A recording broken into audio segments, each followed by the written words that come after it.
So yesterday I visited two of the longest standing skate shops here in San Diego, Pacific Drive and Route 44. Both have been contributing to the San Diego skate community for a really long time.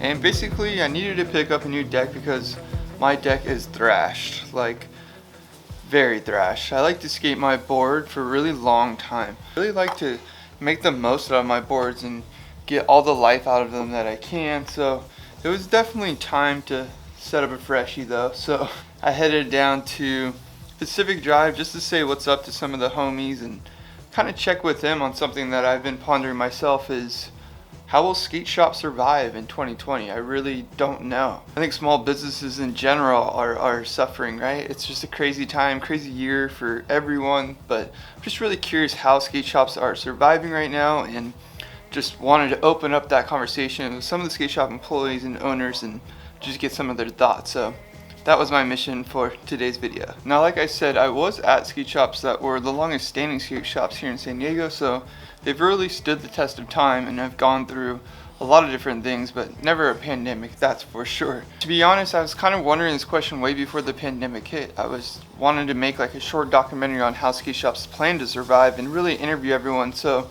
this isn't really that video, this is more just a short video on my takeaway and my thoughts after talking to some of the people at the shops, as well as just getting some feedback from you guys, because I posted something on Instagram saying how will skate shops survive in 2020, and I wanted to get your guys' feedback. So before I jump into what I discovered at the store and some of the thoughts from the employees at the stores, as well as my own thoughts after going and just being there for a while and hanging out, I want to talk about what you guys said. One of my friends, Felix, he said skate park pop-ups where you only sell shop product. And then as well as he also said a local delivery where basically you have to hit a minimum and you get free delivery based off whatever's profitable for that shop. I think the skate park pop-ups is a really cool idea. So a lot of times skate shops aren't always at the most accessible storefront, with the exception of Pacific Drive, which is a skate shop I visited today. They're right on the beach, which is great because they get a lot of foot traffic and they're able to get people that just stumble into the shop just wanting to pick up some Vans or something that's not necessarily hard goods but more the soft goods side of skateboarding, which is great. But for a shop like Route 44, the other shop that I actually ended up picking my board at today, they're in more of an area that's just a neighborhood, doesn't have as much foot traffic. It definitely has foot traffic, but it's just not as highly condensed foot traffic. With that said, I think the pop-up shops can be a really cool idea. So maybe a store can just go to the skate park and say, hey, we're having a pop-up shop with just local products. So that'd be like shop decks, shirts, hoodies, hats, anything like that. And basically you can, support the shop as well as like get some hard goods. So maybe they had hardware or bearings, just all kind of like the generic stuff. So I think that is a good way for skate shops to make some extra money or some extra income if they're not at a super accessible location. Ghost Calder said selling hype shoes like Dunks. Now that's a catch-22. I don't know. I think if you end up selling a lot of the high fashion and high end stuff, which is what a lot of people recommend, it ends up being in this situation where now you have debt to these high expensive companies, and then that can end up hurting the shop. So I think this is something that definitely is a much longer conversation than this video, but I think just shop product and having your own shop and making a brand for your own shop is a lot better or more manageable for skate shops as far as local skate shops than getting, Nike or Gucci or Supreme and all these like really high-end brands that really don't have anything to do with skateboarding, but they do at the same time now. So I guess my point being is I don't think high-end products are always the end-all be-all for shops. But if you're going for a boutique and a high-end store where it's not just skateboards, then yeah, that makes a lot of sense. But I think for skate shops, just building your own brand and selling your own product is a lot better because obviously you have more profit. You're not hitting that crazy gap and not really making any money, but just having a product so people get into the store. I think getting people into the store is great because you have great product. But at the end of the day, if you're building a brand, there's more longevity. So Route 44, they have tons of their own products and their own stickers and their own shop boards. Same with Pacific Drive. They have their own shop boards and shop products and hats and shirts and stuff. And a lot of times these skate shops really do get a lot of their profit, a lot of their margin from the shop products versus all the companies. Now that's not to say you shouldn't buy companies and big brands too, because those brands are supporting skaters. So what I'm trying to say is there is a balance, and I think skate shops building their own brand in the long run supports the community of skateboarders and the skate shop, where the brands just really had to find creative ways to work with the skate shop. Sam's Troffel Liberty. Man, I always butcher these names. I wish I wasn't so bad at this. Sam's Troff Liberty. A lot of them won't, but the ones that will are the ones with the skate park near them. Now, that is a really good point. Now, one of the other shops here in San Diego, Slappy's Garage, they're right next to the Linda Vista skate park, so I think that gives them a great, advantage and opportunity because they have people that break a truck or break a board and they need to go get it set up. So I do agree. Again, location is really important. But not every skate shop is able to get a skate park right next to them or vice versa. So you're going to have to get creative sometimes if you're in a location that's not as highly visited. I like this comment a lot. Maxwell Harmon said, I think it's all about embracing change. Shops need an online store and delivery option, which is true. And a lot of people said online, don't buy from Amazon. Even if it's cheaper, you got to support your local online presence. So a lot of it does come down to online presence, which I agree 100% with. Something that I thought was really cool that Pacific Drive does is they even added stuff to their Instagram and their store whenever they get new things. So that's a great way for people to kind of get involved and be like, oh, I got to go and get the new Peter Hewitt wheels before they're gone, things like that. So I think getting involved with online presence is important, as well as just getting involved with the community. So anyways, that was your guys' feedback, and I thought it was really good. Now, some of my thoughts that I could take away after visiting some of the shops. Now, the first thing that I can think of when it comes to how skate shops will survive, when it comes to Pacific Drive and Route 44, they have a good customer loyalty. There's so many people that just go there ritually, maybe even once a month or every couple of months to just check in, say what's up, and get something. As well as just the customers get treated a lot better than an online store. So I can go to Amazon and buy something from Amazon and it's cheaper, and that's great. But when I went to Route 44 this time, I didn't have the cash with me because it's a cash store.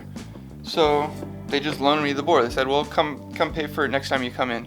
And it's not that I won't pay for it and that I don't have the cash for it, but the point being is that they're going to facilitate to just your situation. It's more of a relationship. You're not just buying a product for someone, giving them money, and in exchange, which is great. When you're spending your money at this skate shop, you really are supporting the skate shop. Probably shouldn't do that when I'm talking. You're really supporting the skate shop, and then in return, they're going to support you. So there's more of a customer loyalty.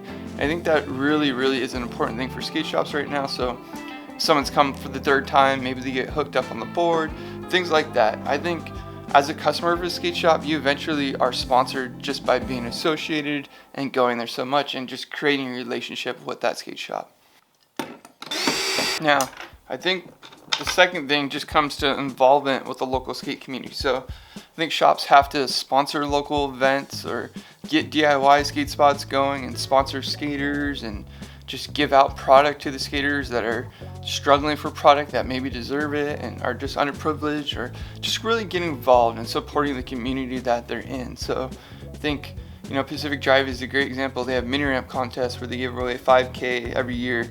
Route 44, for example, is always hooking up all the local kids and groms. I see kids out there just hanging out. They want to skate and they don't have a board, but they hang out at the shop long enough. They end up getting a board.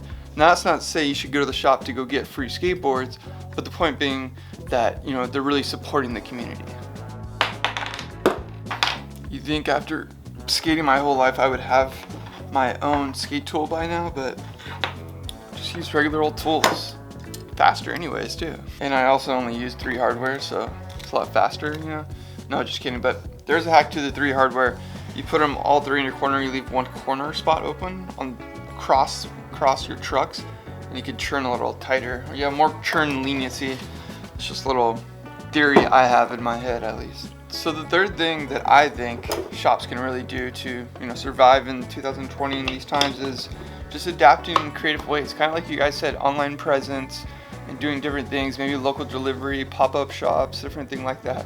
But just getting really creative. Maybe there's a thing where you can call in to the shop and you tell them everything, or you even order online. I think shops, and with all the technology that we have nowadays, you could do an online pickup, and then you can go pick it up or something, and then the 4th pickup you get a free, you get 25% off or something. But the point being is that just adapting in certain creative ways, I think that's really gonna, pressure shops for sure, but also kind of make and break the homey really skater-owned shops versus the bigger shops that are really struggling right now. Now, a lot of people are probably going to say, well, why shop in the store when you can just go shop online? I don't get this. Like, it doesn't make sense. But the thing is, with skateboarding, it is a lot of touch and feel, and it's very much the energy and the things you get away from it and how it feels under your feet. So I think going to a skate shop, you have that advantage. You can really see what board side is best for you, what trucks are best for you, what wheels are best for you. And not only are you able to really test and see the product and look and feel it, but you're getting expert advice there, because a lot of times the people that work at skate shops, if you're going to a good skate shop, is somebody that skates probably every day or every other day or quite a lot and knows, you know, what to do and what you need to get the best out of your skateboarding, basically. So, you know, you're getting the look and feel, and you're getting professional advice. And then lastly, you're able to really meet people and be involved with the skate scene. You know, learn about new skate parks that are coming up, new skate spots, meet people to skate with. So I think that's the other reason for not shopping online. Not only because you just get it really quick and it's cheaper online, but going to the store, you're really supporting the skate community. You're getting involved with the community, and you're just gonna feel better when you go skate versus just being in this isolated online experience. Now, again, not everyone has a skate shop or a local shop they can just go to, so it's not that easy. But if that's the case, maybe you start a shop, start it in your garage, or maybe you start in a van. I've seen van skate shops. There's all sorts of different creative ways. And again, it's not to say that you can't shop online. I think you can shop online, that's totally fine. But how skate shops are gonna survive in 2020 is really up to skaters and supporting the skate shops. Got that 8.5 Freshie. Pretty mellow tail with a good amount of concave. Like a lot of concave. Don't like a steep tail though. Like a really mellow tail. I really like kombucha. I never really drink it until recently. We got a package of Better Booch, and I will say it's pretty good. I'm into it now. So, got my board set up. Now I'm just ranting. Thanks for watching this video, guys. Go out there and support your local skate shops and your local brands, your local companies, because now more than ever, we got to keep it grassroots out here, right?